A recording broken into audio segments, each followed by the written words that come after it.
നൈജീരിയയിലെ തരാബ സംസ്ഥാനത്തുള്ള വുഗാരി saint Mary's കത്തോലിക്ക ദേവാലയത്തിൽ വൻ തീപിടുത്തം. അർദ്ധരാത്രിയോടെ ഉണ്ടായ തീപിടുത്തം വിശ്വാസികളെയും നാട്ടുകാരെയും ഒരുപോലെ ഞെട്ടിച്ചിരിക്കുകയാണ്. കത്തീഡ്രലിന്റെ വലിയൊരു ഭാഗം അഗ്നിക്കിരയായി. തീ പടർന്നു പിടിക്കുന്നതിനിടെ ജീവൻ പണയപ്പെടുത്തിയും വൈദികനായ ഫാദർ ജെയിംസ് ഒലിവർ നടത്തിയ ഇടപെടൽ വലിയ ചർച്ചയാവുകയാണ്. പള്ളിക്കുള്ളിൽ സൂക്ഷിച്ചിരുന്ന വിശുദ്ധ കുർബാന കേടുപാടുകൾ കൂടാതെ അദ്ദേഹം പുറത്തെത്തിച്ചു. പള്ളിക്കുള്ളിലെ മറ്റ് സാധനങ്ങൾ കത്തിയമർന്നപ്പോഴും വിശുദ്ധ കുർബാന സുരക്ഷിതമായി വീണ്ടെടുക്കുവാൻ സാധിച്ചത് വിശ്വാസികൾക്ക് വലിയ ആശ്വാസമായി. തീപിടുത്തത്തിന്റെ കൃത്യമായ കാരണം ഇതുവരെ കണ്ടെത്താനായിട്ടില്ല. ആളപായമുണ്ടോ എന്ന കാര്യത്തിൽ ഔദ്യോഗിക സ്ഥിരീകരണം വരാനിരിക്കുന്നതേയുള്ളൂ.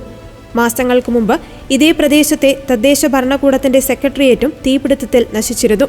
തുടർച്ചയായി ഉണ്ടാകുന്ന ഇത്തരം സംഭവങ്ങളിൽ ജനങ്ങൾ ആശങ്ക പ്രകടിപ്പിക്കുന്നുണ്ട്. സംഭവം നടന്ന വുഗാരി നിലവിലെ സംസ്ഥാന ഗവർണർ ഡോക്ടർ അക്പു കെഫാസിന്റെ ജന്മനാട് കൂടിയാണ്. എന്നിട്ടും പ്രദേശത്ത് കൃത്യമായി പ്രവർത്തിക്കുന്ന ഒരു ഫയർ സർവീസ് യൂണിറ്റ് പോലും ഇല്ലെന്ന് നാട്ടുകാർ ആരോപിക്കുന്നു. അഗ്നിശമന സേനയുടെ അഭാവമാണ് നാശനഷ്ടങ്ങൾ വർദ്ധിക്കുവാൻ കാരണമായതെന്ന് സഭാംഗങ്ങൾ പറഞ്ഞു.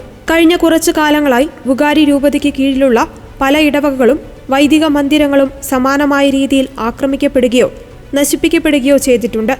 ഈ ആഘാതത്തിൽ നിന്ന് കരകയറുന്നതിനിടെയുണ്ടായ പുതിയ ദുരന്തം ക്രൈസ്തവ സമൂഹത്തെ വലിയ ദുഃഖത്തിലാഴ്ത്തിയിരിക്കുകയാണ്. സംഭവത്തിൽ അധികൃതർ അന്വേഷണം ആരംഭിച്ചു.